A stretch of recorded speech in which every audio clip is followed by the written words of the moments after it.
lo que hay detrás de actos de terrorismo contra capitales en Colombia, y también por qué 1.100 colombianos con estatus legal están en riesgo de deportación por orden de Trump.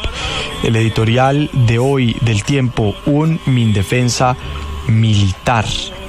El Espectador titula: se necesita algo más que simbolismo en Mindefensa. Ese es el editorial que trae hoy El Espectador, y está titulando la portada con las recusaciones que traban discusión de la pensional en la Corte Constitucional, y el diario La República titula: Metro de Bogotá está empujando el crecimiento de obras civiles. Lo dice Juan Martín Caicedo en entrevista. 5:59, Santiago, gracias. Una breve pausa, vamos al himno nacional y regresamos con toda la información de Colombia y el mundo al estilo de la mejor mesa de la radio en Colombia, la FM de RCN. Una luna hecha para...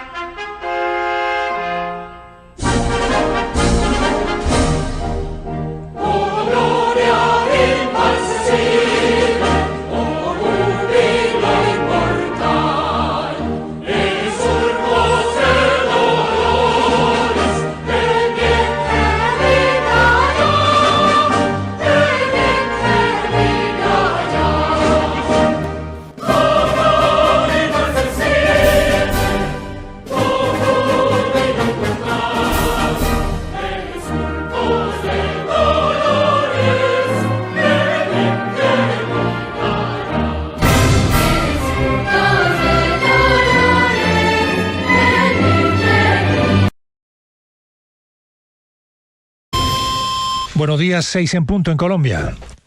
12 grados en Bogotá.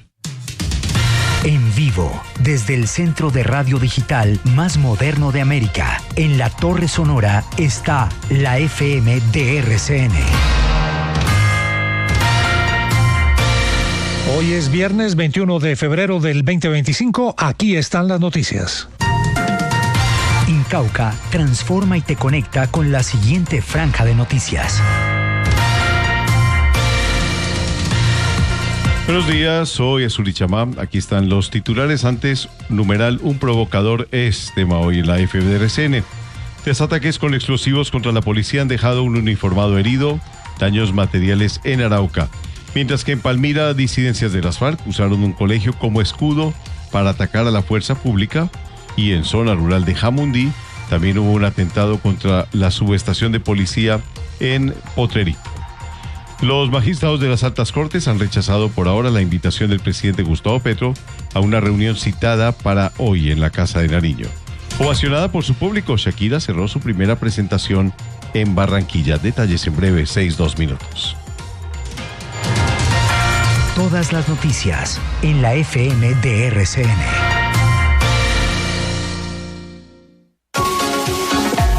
En Incauca transformamos la caña de azúcar para impactar positivamente en nuestro entorno y la vida de nuestra gente. A través de la caña endulzamos millones de hogares colombianos, cogeneramos energía limpia y renovable, producimos alcohol carburante, abono orgánico e insumos con los que respaldamos el sector industrial del país. Incauca.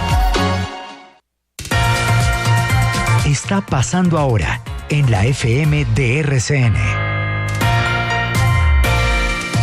6 de la mañana, 2 minutos. Bienvenidos a las noticias con la mejor mesa de la radio en Colombia, la FM de RCN. Sigue siendo muy preocupante, muy grave la crisis de seguridad en varias regiones del país. En norte de Santander, el gobierno está reforzando la seguridad y ha decretado toque de queda en Cúcuta. Entre tanto, en Arauca, un ataque con explosivos ha sacudido la estación de policía de Saravena.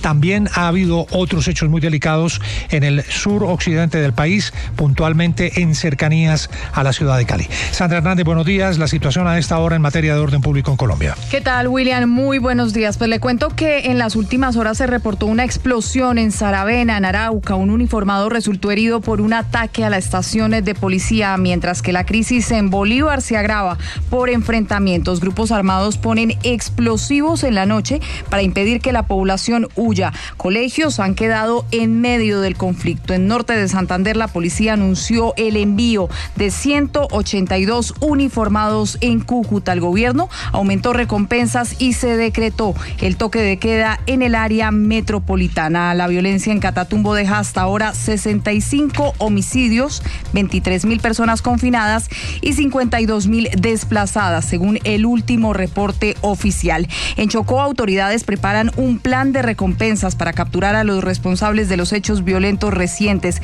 En el caso de Risaralda, el miedo crece por el bloqueo armado del ELN en zona limítrofe con Chocó. Allí suspendieron clases y cancelaron citas médicas. Hombres armados preguntan por desmovilizados de las FARC en Risaralda, generando más pánico entre la comunidad. En Jamundí, en Valle del Cauca, las disidencias atacaron la subestación de policía en Robles y lanzaron explosivos en Potrerito. En Palmira, el ejército combatió a las disidencias de alias Iván Mordisco, que usaron un colegio como base de ataque. En San José de Oriente, autoridades refuerzan la seguridad con presencia militar para controlar los enfrentamientos en la serranía del Perijá. Esto en el departamento del Cesar, mientras que en Santander investigan grafitis intimidantes, hechos que han sembrado temor entre la comunidad. Y la violencia, pues en Arauca, como lo dijimos al principio, no da tregua y grupos armados están intensificando sus acciones, aumentando la zozobra en la región y en el resto del país. Muchas gracias, Sandra. No son solo cifras, no son solo estadísticas. Es gente que está sufriendo, que está padeciendo en estas regiones del país el rigor de la violencia, los golpes de la violencia, dejando huérfanos, dejando viudas, dejando familias desarticuladas. Vamos ahora al detalle de lo que está ocurriendo con el ELN. El reporte que están entregando las autoridades da cuenta de 18 ataques en distintas regiones en lo que ellos llaman la conmemoración de la muerte de Camilo Torres, el cura guerrillero que ha inspirado al ELN. Yelitza Jiménez, la información que tiene usted sobre lo que está haciendo este grupo terrorista. William y oyentes, muy buenos días. Pues estos ataques de las que ha perpetrado precisamente el ELN en varias unidades militares y policiales en diferentes regiones del país ya se había previsto anteriormente. Pues esto se debe precisamente a, como usted mencionaba, a la conmemoración de la creación del ELN y también el fallecimiento de Camilo Torres y otros de sus dirigentes. El ejército confirmó que ya se han reportado 18 ataques terroristas en diferentes regiones del país, en zonas como Catatumbo, Chocó, Arauca, sur de Bolívar y Cauca. Todo esto en estas semanas, en el transcurso del mes de febrero. El coronel en retiro, Carlos Soler, reveló que la inteligencia está debilitada tras estos ataques recurrentes debido a las pocas acciones ofensivas que han realizado las fuerzas militares en contra del ELN. Eso fue lo que dijo. Sacaron todos los oficiales de inteligencia de las fuerzas militares, es decir, Petro sacó y dejó sin inteligencia, es decir, un oso grande ciego, porque no hay inteligencia y para eso se necesitan analistas, prospectiva, inteligencia electrónica, inteligencia de señales, inteligencia de combate y eso es lo que, y analistas, y es lo que no hay. Por eso el ELN en guerra irregular tiene la ventaja estratégica, porque ellos saben dónde están las tropas, pero las tropas no saben dónde está el ELN. Falta total, faltan los helicópteros, falta el pago de recompensas, falta incentivar la tarea de reactivar el plan de desmovilización. Para los analistas expertos en inteligencia, se prevé que el ELN también comience a realizar ataques en la costa atlántica y también en el departamento de Antioquia, una alerta bastante grave, lo que pone en riesgo a las comunidades de esas regiones, sumando también a lo que se ha registrado también en la ciudad de Bogotá en los últimos días, donde se realizaron las instalaciones de 2 banderas alusivas a este grupo armado ilegal en el norte de la ciudad y también en el suroccidente de la ciudad. Muy bien, Yelitza, muchas gracias. Y vámonos rápidamente al Valle del Cauca. Otra situación delicadísima que les habíamos reportado: ataque en cercanías a la ciudad de Cali, en Jamundí. Esto es las Goteras de Cali. Esto es muy, muy cerca de la capital del Valle. Lina Cárdenas, buenos días en Cali. Hola William, así es, muy cerquita aquí de la ciudad en donde yo me encuentro. En las últimas horas se registraron 2 hechos violentos en Jamundí por parte de, al parecer, las disidencias de alias Iván Mordisco, y es que desconocidos lanzaron un explosivo cerca a la subestación de policía de Potrerito, esto es zona rural de Jamundí al sur del Valle del Cauca, dejando como resultado daños materiales y una mujer levemente afectada. Así lo manifestó el general Carlos Oviedo, comandante de la Policía Metropolitana. Personas en motocicleta arrojan una granada en la parte posterior de la subestación de policía. Esta granada genera daños materiales y un vidrio que se rompe lesiona levemente a una mujer que inmediatamente fue atendida. Se activó el plan de defensa y nos encontramos en este momento con las tropas del Ejército Nacional consolidando la seguridad en este territorio del municipio de Jamundí. Bueno, adicionalmente el ejército confirmó que la mañana del 20 de febrero se registraron hostigamientos contra la subestación de policía de Robles, esto es un corregimiento de ese mismo municipio de Jamundí, y es que de acuerdo con la institución las tropas por fortuna no registraron novedades y continuaron fijas en la zona para mantener el control territorial. Adicionalmente, y les cuento, el ejército también confirmó que sostuvo combates con disidentes, esto en el corregimiento de Tenjo, zona rural de Palmira, Valle del Cauca, pues Palmira es un municipio que queda al norte de Cali. Pues el general Juan Rendón, comandante de la Tercera Brigada del Ejército, con traspaso de funciones administrativas como comandante de la Tercera División, denunció que los delincuentes atacaban desde un colegio de este corregimiento. Y pues la verdad, las autoridades están asumiendo que los responsables de estos hostigamientos, tanto en Jamundí como los combates en Palmira, fueron integrantes de la estructura Jaime Martínez, esto en Jamundí, y Adán Izquierdo en Palmira. Ambas estructuras son del Estado Mayor Central de las disidencias de alias Iván Mordisco. Lina, muchas gracias. 6 de la mañana, 10 minutos. El panorama, la situación de orden público es sumamente preocupante, y con cambio de ministro de Defensa a propósito de esa situación que se está registrando en todo el territorio colombiano. Reto para el general Sánchez, que asume el Ministerio de Defensa. Pero que yo creo que lo va a conseguir. Tengo mucha fe en este nuevo ministro de la Defensa, lo escuché hablar, me sorprendió gratamente. Es un hombre que habla con el alma, que ama sus fuerzas militares, un hombre tropero que ha sido hecho totalmente de una familia de militares. Yo creo que va a lograr grandes cosas, y creo que por lo menos va a devolver la fe, la autoestima de las fuerzas militares para confrontar lo que les venga por delante. Yo tengo más dudas que darse, William, porque creo que la política de defensa no depende únicamente de quién esté al mando del Ministerio de Defensa, sino que tiene que ver con lo que el presidente de la República quiera decidir y de su voluntad. Y en este gobierno, por ejemplo, se suspendieron los bombardeos, que fue una gran estrategia militar tradicional de Colombia para deteriorar a los grupos armados ilegales, y lo que hemos visto es un crecimiento exponencial de estos grupos en todas las regiones en las que operan. No depende solamente de que el ministro sea un buen hombre, sino de que tenga herramientas. Así es, Santiago, muchas gracias, pero no solo es lo que hemos registrado, hay más problemas de orden público en distintas regiones del país. Mire lo que está pasando en el departamento de Bolívar, donde allí se agrava todavía aún más la situación de orden público y de seguridad. Diana Ballestas, en Cartagena, ¿qué es lo que ocurre? William, buenos días. Lo que ha sucedido es que una vez más el secretario de Seguridad en Bolívar, Manuel Berrío, ha hecho un llamado al gobierno nacional teniendo en cuenta la situación que se agrava cada vez más. En las últimas horas, el mismo secretario Manuel Berrío expuso que en sus reportes se denotan 4 poblaciones confinadas y relató un poco más de cómo algunos grupos armados estarían evitando que quienes buscan zonas seguras no puedan hacerlo. Escuchemos. Tenemos 4 poblaciones confinadas, tenemos una población de ellas que a las 6 de la tarde siembran cilindros bombas para evitar que las personas salgan de la población y los recogen en horas de la mañana.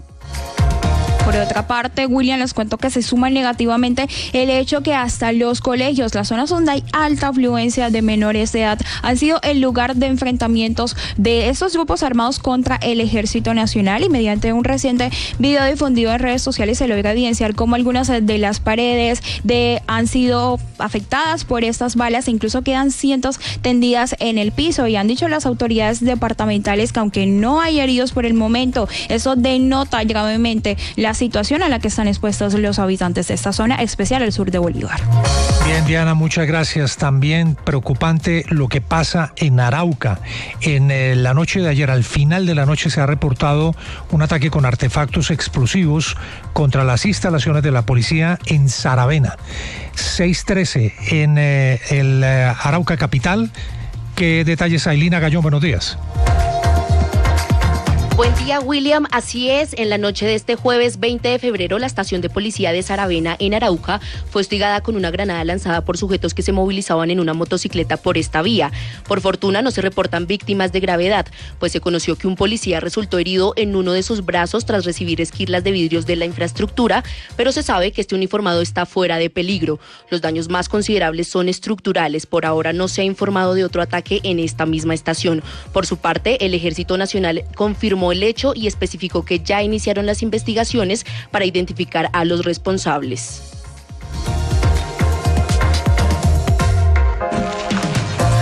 6:14 minutos de la mañana. Pueden cambiar 15 veces el ministro de Defensa, pueden tener general, ultrageneral, recontrageneral, pero si el presidente de la República no da una instrucción perentoria para recuperar el territorio nacional, para volver a tener presencia en una mano, una política firme de seguridad y en otra inversión social, esto va a ser muy difícil. Muy buenos días, William, muy buenos días a los compañeros de la mesa, a los oyentes.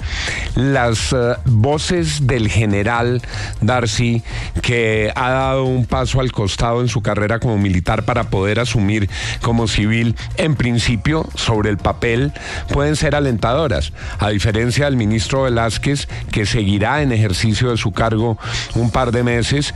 Este es un hombre que conoce por dentro la fuerza pública, que sabe cómo opera, pero el problema es que la instrucción superior ha conducido a que la fuerza pública se repliegue, y la fuerza pública la volvieron espectadora en muchos territorios.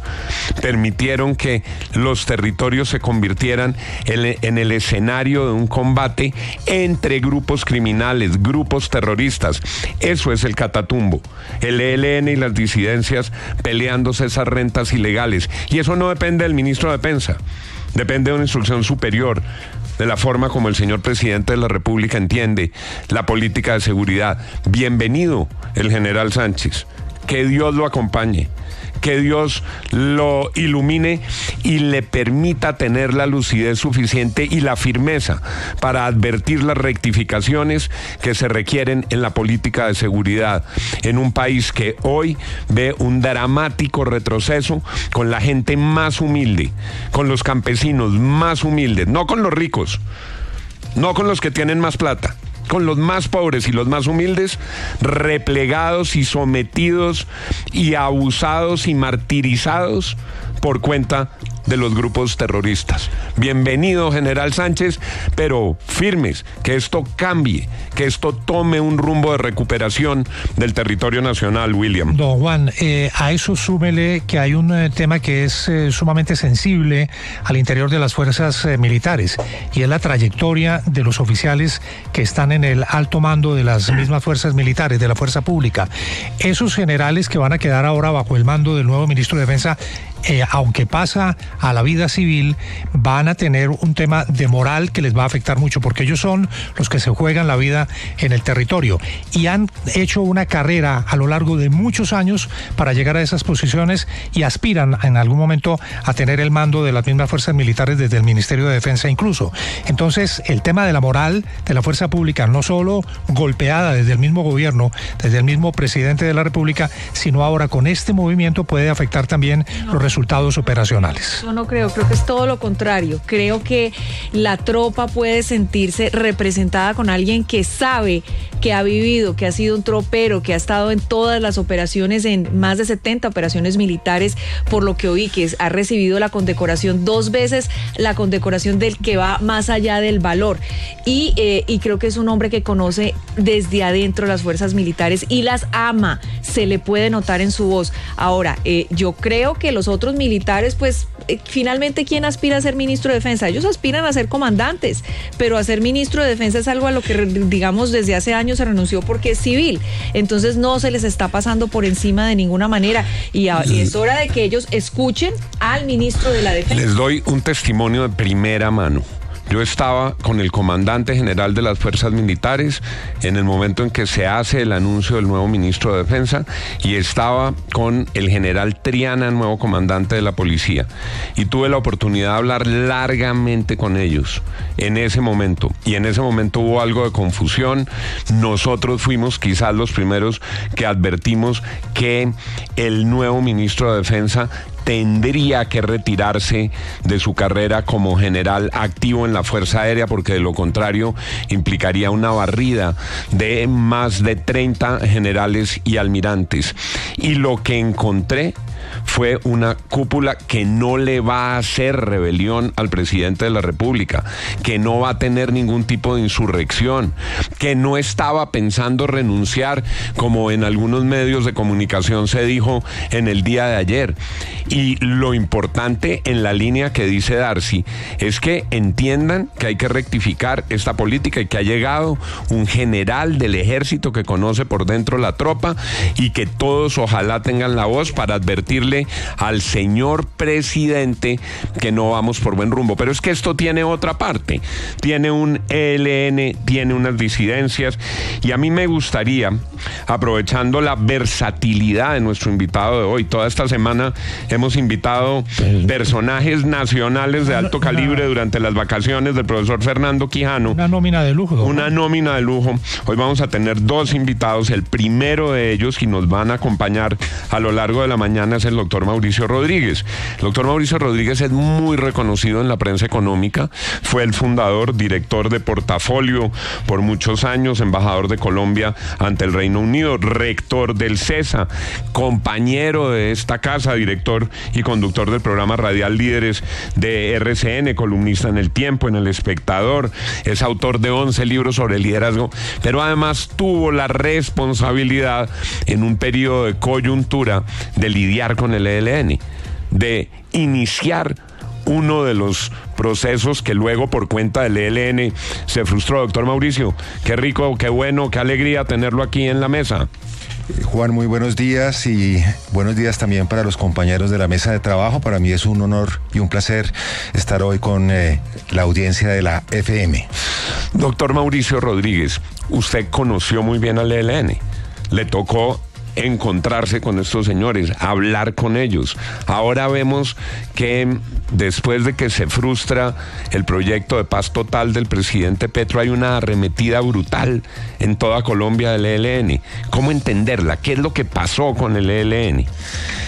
Juan, en resumen yo diría lo siguiente: hace 8 años, cuando estuve bastante involucrado e incluso durante unos meses asumí la jefatura de la delegación del gobierno que negociaba con el ELN, con la tarea de descongelar esa negociación, no de negociar, porque yo tengo un parentesco con el entonces presidente Santos y no me parecía adecuado hacer la negociación, pero sí facilitar el descongelamiento, que por culpa de unas declaraciones del ELN, después de la firma de la agenda en marzo por parte de Frank Pearl, jefe de la delegación, después de 100 reuniones, 2 años y medio de conversaciones, etcétera, etcétera, se congeló, y yo siempre he tenido un gran compromiso con la paz y deseaba que se desbloquease ese proceso, y el presidente me pidió y le dije que con gusto lo hacía, con la condición de que en el momento de que se reabriese la negociación, un negociador en propiedad distinto a mí